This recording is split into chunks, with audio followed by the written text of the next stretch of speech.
Anatomie, LAS, LAS. Certaines des propositions suivantes concernant l'os temporal sont exactes. Laquelle ou lesquelles? A. Le tubercule zygomatique antérieur est plus pointu et plus saillant que le tubercule zygomatique postérieur. B. La face endocrânienne de l'écaille présente l'empreinte de l'artère temporale, profonde, moyenne. C. Le bord antérieur du rocher s'articule avec la grande aile du sphénoïde. D. La face endocrânienne antérieure appartient à l'étage antérieur de la base du crâne, ou fosse crânienne antérieure.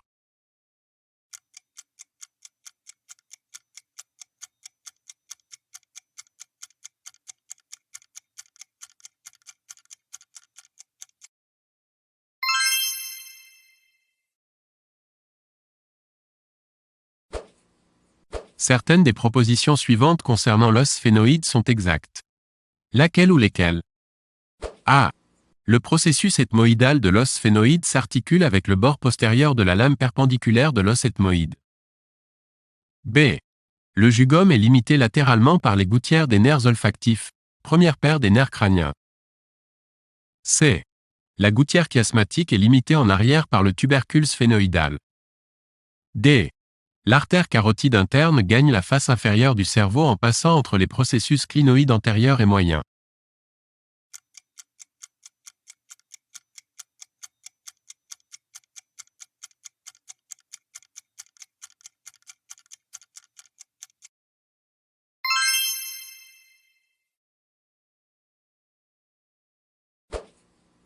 Certaines des propositions suivantes concernant les orifices de l'os sphénoïde sont exactes.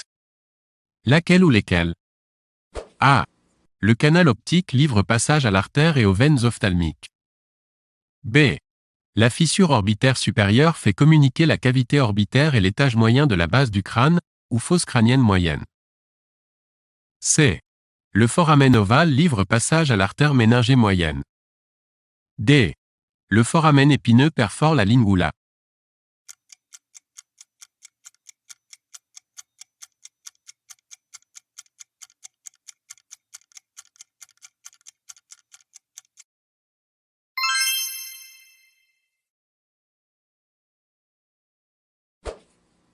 Certaines des propositions suivantes concernant le processus ptérygoïde du sphénoïde sont fausses. Laquelle ou lesquelles? A. L'aile médiale est plus étroite et plus longue que l'aile latérale. B. L'aile latérale est située dans un plan sagittal. C. Le muscle ptérygoïdien médial s'insère sur la face médiale de l'aile médiale.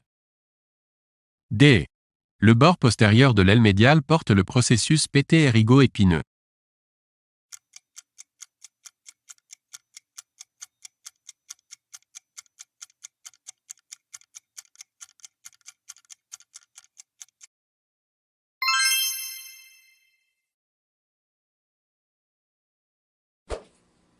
Certaines des propositions suivantes concernant l'os ethmoïde sont exactes. Laquelle ou lesquelles? A. Le foramen ethmoïdal fait communiquer les fosses nasales avec l'étage antérieur de la base du crâne, ou fosse crânienne antérieure. B. La face médiale des masses latérales porte les empreintes des filets du nerf olfactif, première paire des nerfs crâniens. C. Le sinus frontal se draine dans le méa nasal supérieur. D. Le sinus maxillaire s'ouvre sous le cornet moyen en arrière de la bulle ethmoïdale.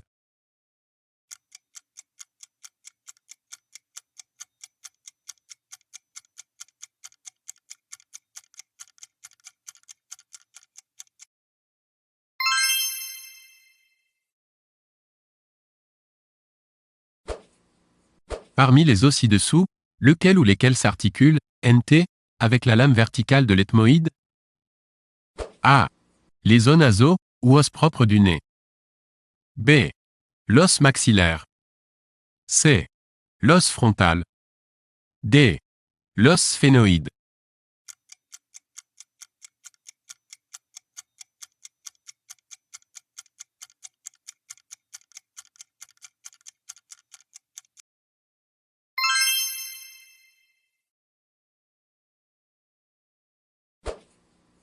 Certaines des propositions suivantes concernant le foramen déchiré, ou trou déchiré antérieur, sont fausses.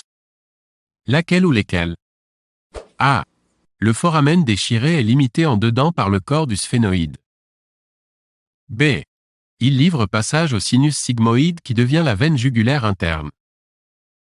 C. Il est traversé par l'artère carotide interne. D.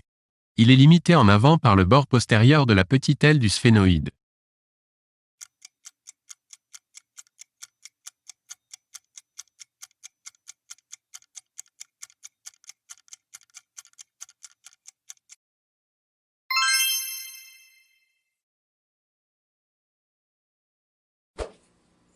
Certaines des propositions suivantes concernant les orifices de la base du crâne sont exactes. Laquelle ou lesquelles? A. Le foramen jugulaire est limité en avant et en dehors par le bord postérieur du rocher de l'os temporal. B. Le compartiment antérieur du foramen jugulaire est traversé par le sinus pétreux supérieur. C. La fissure orbitaire supérieure livre passage aux 3 branches de division du nerf trijumeau, 5e paire des nerfs crâniens. D. Le foramen cæcum est limité en arrière par les processus alaires, ou L, du processus Christa-Galli de l'ethmoïde.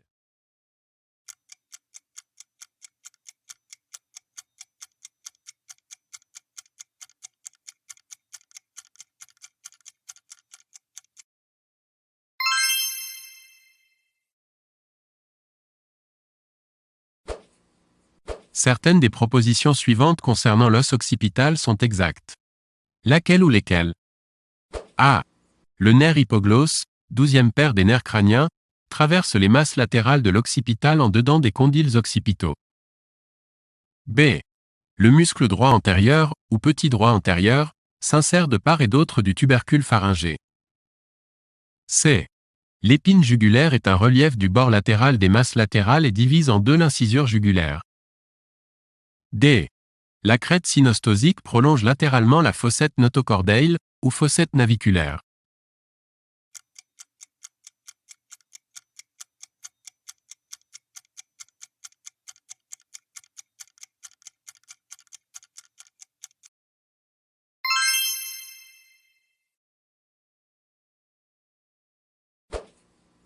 Certaines des propositions suivantes concernant l'os coxal sont exactes. Laquelle ou lesquelles? A. Le tubercule du moyen fessier est situé au niveau de la moitié antérieure de la lèvre latérale de la crête iliaque. B. La grande échancrure sciatique est limitée en haut par l'épine iliaque postéro-supérieure. C. Le muscle petit fessier s'insère dans la fosse iliaque externe entre les lignes fessières, ou sémicirculaires, antérieure et postérieure. D. L'épine iliaque antéro-inférieure porte l'insertion du tendon direct du muscle droit antérieur, ou droit fémoral.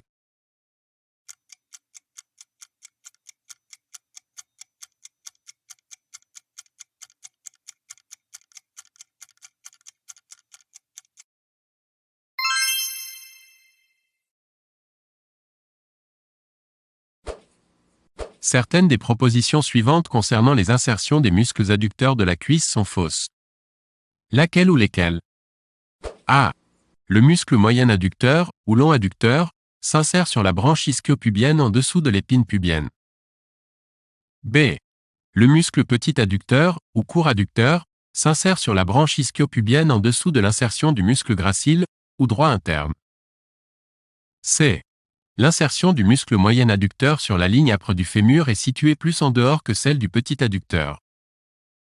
D. Le muscle moyen adducteur s'insère sur le fémur par 2 faisceaux.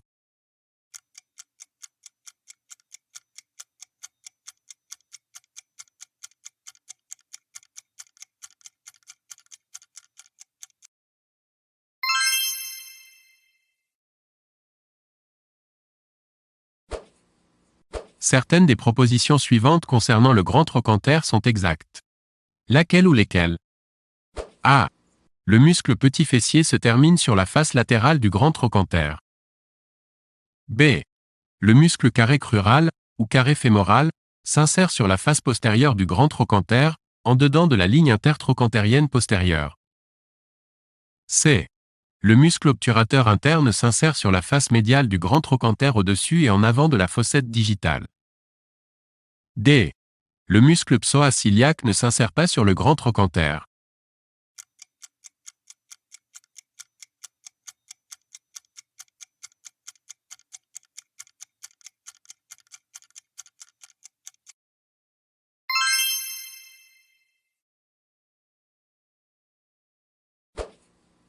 Certaines des propositions suivantes concernant l'ostéologie du fémur sont exactes. Laquelle ou lesquelles? A. Le long chef du muscle biceps fémoral ne s'insère pas sur le fémur. B. La lèvre latérale de la ligne âpre remonte plus haut que la lèvre médiale. C. La fovea, capitis, est un relief non recouvert de cartilage situé en arrière et en dessous du sommet de la tête fémorale. D. Les 4 chefs du quadriceps s'insèrent sur le fémur.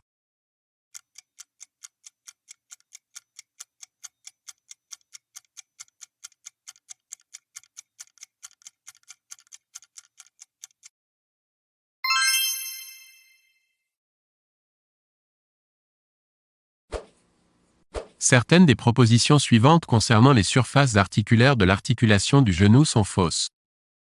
Laquelle ou lesquelles? A. La joue latérale de la trochlée fémorale est plus large, plus haute et plus saillante que la joue médiale. B. Le tubercule du grand adducteur surplombe le condyle fémoral latéral. C. Les condyles fémoraux sont séparés par la fosse intercondylienne, entièrement recouverte de cartilage. D. Les condyles décrivent une spirale dont le rayon diminue d'arrière en avant.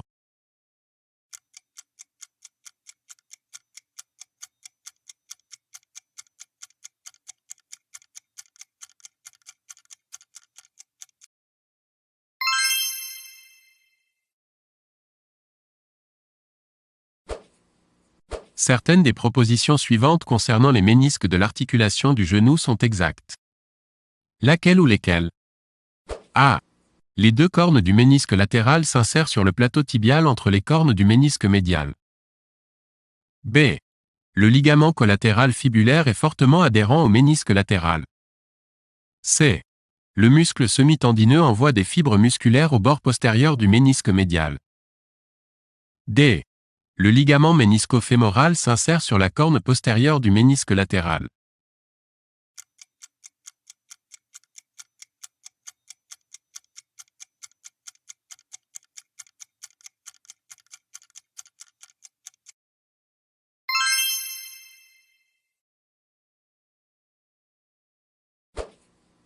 Certains des muscles suivants ne s'insèrent pas sur la fibula. Lequel ou lesquels? A. Muscle tibial postérieur. B. Muscle tibial antérieur. C. Muscle long extenseur de l'hallux, ou extenseur propre du gros orteil. D. Muscle long fléchisseur des orteils, ou fléchisseur commun des orteils.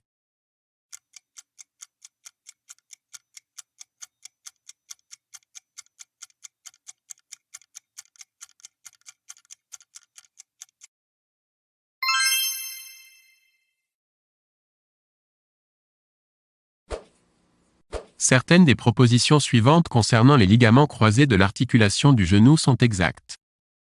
Laquelle ou lesquelles? A. Le ligament croisé antérieur s'insère sur la surface prespinale du tibia, ou RR intercondylienne antérieure, entre les cornes antérieures des ménisques. B. Le ligament croisé postérieur s'insère sur la surface rétrospinale du tibia, ou RR intercondylienne postérieure, entre les cornes postérieures des ménisques. C. Le ligament croisé postérieur est oblique en bas, en arrière et en dehors. D. Les ligaments croisés limitent la rotation latérale du genou.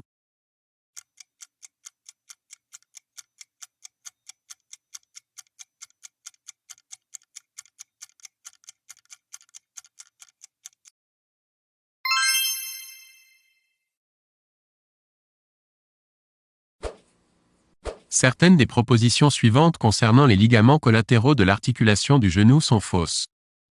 Laquelle ou lesquelles? A. Le ligament collatéral tibial, ou ligament latéral interne, est oblique en bas, en avant et en dedans. B.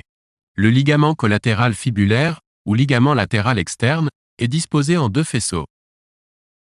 C. Le ligament collatéral fibulaire est plus solide que le ligament collatéral tibial. D. Le ligament collatéral tibial se termine sur la tubérosité tibiale, antérieure, en arrière du tendon des muscles de la patte doigt.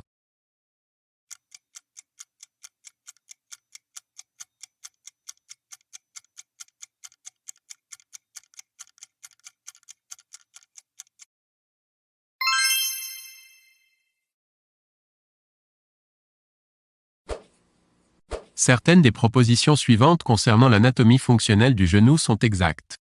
Laquelle ou lesquelles? A. Les muscles ischio-jambiers sont les principaux fléchisseurs du genou. B. Tous les muscles fléchisseurs du genou sont biarticulaires. C. Les muscles gastrocnémiens sont plus efficaces sur l'articulation de la cheville que sur le genou. D. La flexion du genou associe un roulement dans un premier temps, un glissement ensuite.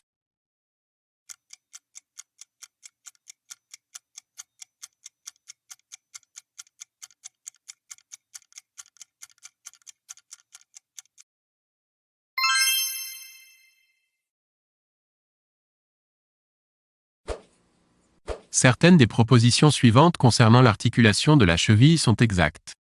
Laquelle ou lesquelles? A.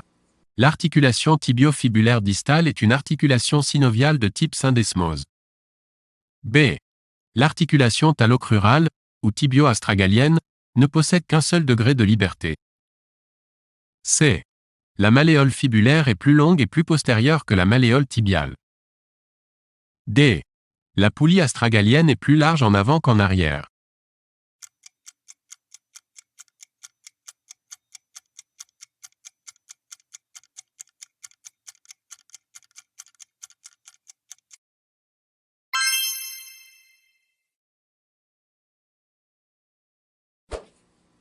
Certaines des propositions suivantes concernant les moyens d'union de l'articulation de la cheville sont exactes.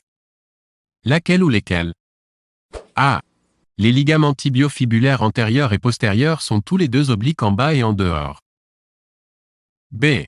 La face supérieure du ligament glénoïdien est en rapport avec la face inférieure de la tête du talus. C. Le ligament latéral interne est le ligament le plus souvent lésé dans les entorses de la cheville. D. Le faisceau moyen du ligament latéral externe s'insère sur le calcanéum en avant de la trochlée fibulaire, ou tubercule des péronniers.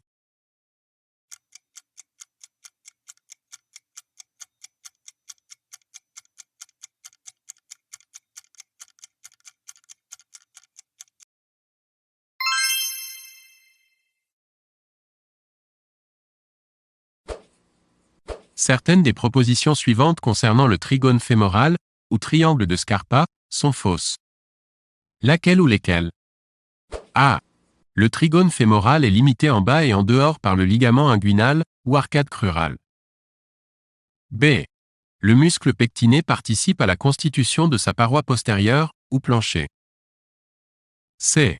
Le muscle petit adducteur participe à la constitution de sa paroi postérieure, ou plancher. D. Il peut être le siège d'adénopathies inguinales.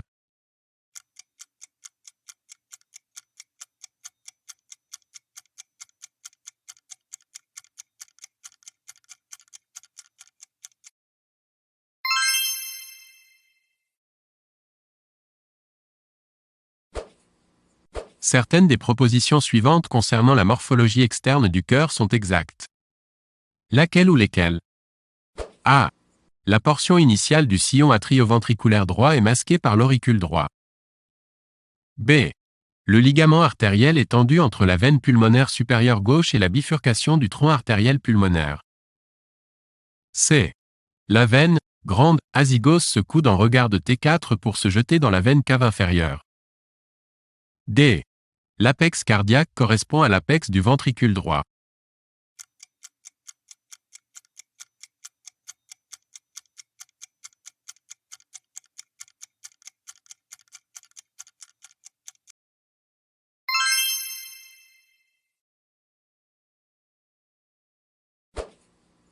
Certaines des propositions suivantes concernant la morphologie interne des atriums sont fausses. Laquelle ou lesquelles? A. Le tubercule de Lower est un relief de la face droite de l'atrium gauche. B. La face postérieure de l'atrium droit est constituée du septum interatrial et du septum atrioventriculaire. C. Le repli semi-arqué est situé au-dessus de la fossette de Parshap. D. Les foraminula de l'âne longue sont visibles sur la face septale, ou antérieure, de l'atrium gauche.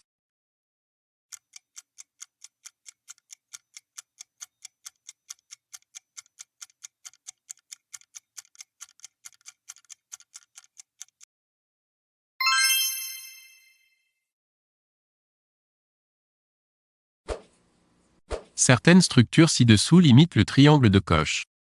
Laquelle ou lesquelles? A. La cuspide antérieure de la valve tricuspide. B. La valvule d'Eustache. C. La valvule de Tébésius. D. Le tendon de Todaro, ou bande sinusale.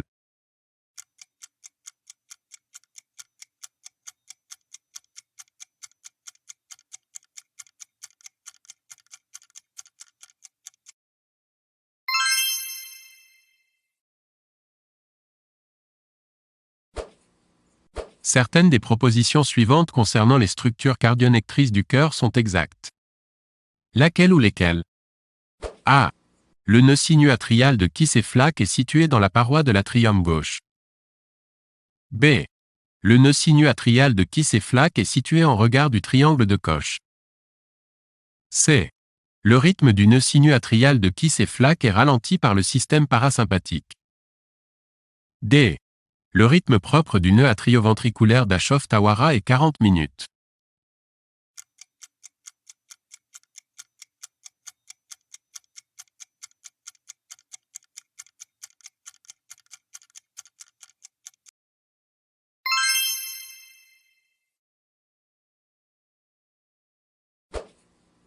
Certaines des propositions suivantes concernant le péricarde sont exactes. Laquelle ou lesquelles? A. L'orifice droit du sinus transverse de Tell est limité à droite par le bord gauche de la veine cave supérieure. B. La paroi postérieure de l'atrium gauche est séparée de l'œsophage par le sinus transverse de Tell. C. Le pli vestigial de Marshall entre en rapport avec le sinus transverse de Tell. D. Le toit du sinus transverse de Tell est constitué en partie par l'artère pulmonaire droite.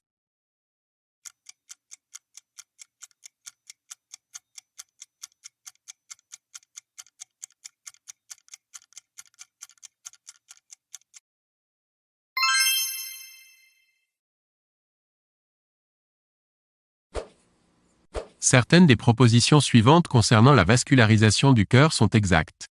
Laquelle ou lesquelles? A. L'artère circonflexe court dans le sillon atrioventriculaire gauche. B. Le tronc de l'artère coronaire gauche contourne la face postérieure du tronc artériel pulmonaire. C. L'artère coronaire droite vascularise la face inférieure du ventricule gauche. D. L'artère interventriculaire antérieure vascularise une partie de la face antérieure du ventricule droit.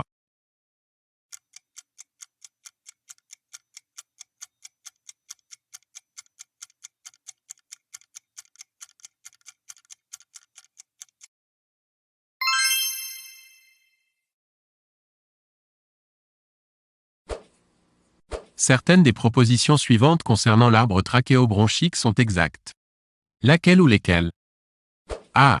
La trachée a la même origine embryologique que l'œsophage. B. La trachée se divise en deux bronches souches, ou principales, en regard de T4. C.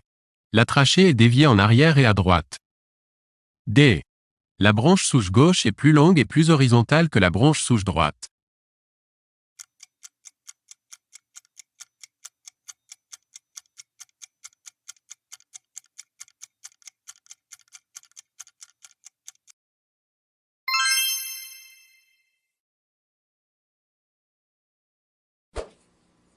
Certains des muscles ci-dessous s'insèrent sur le tubercule majeur de l'humérus, ou trochitaire. Lequel ou lesquels? A. Muscle subscapulaire. B. Muscle biceps brachial. C. Muscle petit rond. D. Muscle supraépineux.